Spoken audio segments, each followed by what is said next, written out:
ഷാഫി ഇമാം റളിയല്ലാഹു അൻഹു സുഖമില്ലാതെ വരുമ്പോ ശിഷ്യന്മാരെ പറഞ്ഞു വിടും. ആരുടെ അടുക്കലേക്ക്? നഫീസത്തുൽ മിസ്രിയ റളിയല്ലാഹു അൻഹയുടെ ചാരത്തേക്ക്. രോഗശമനത്തിന് ദുആ.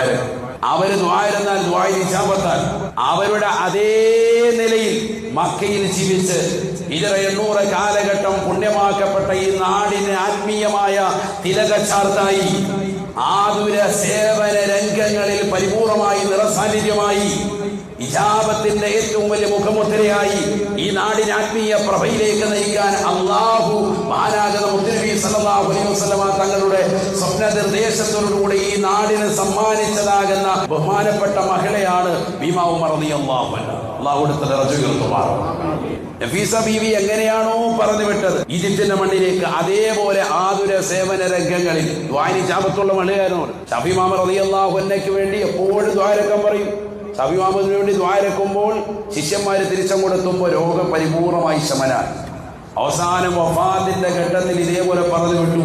മഹദി പറഞ്ഞു ദുആ ചെയ്യേണ്ട ആവശ്യമില്ല, മൗത്തടുത്തെത്തി എന്ന് മഹദിയാവുന്ന നഫീസത്തുൽ മിസ്രിയ റളിയല്ലാഹു അൻഹ. അള്ളാഹു മനസ്സിലാക്കാൻ തൗഫീഖ് തരട്ടെ.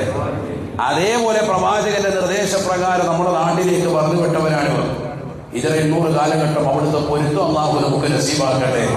അതുകൊണ്ട് അവർ നിസ്സാരക്കാരല്ല എന്ന ഓർമ്മ നമ്മുടെ ഹൃദയത്തിലുണ്ടാവണം. ഇജാബത്ത് കിട്ടുന്ന സ്ഥലമാണ്.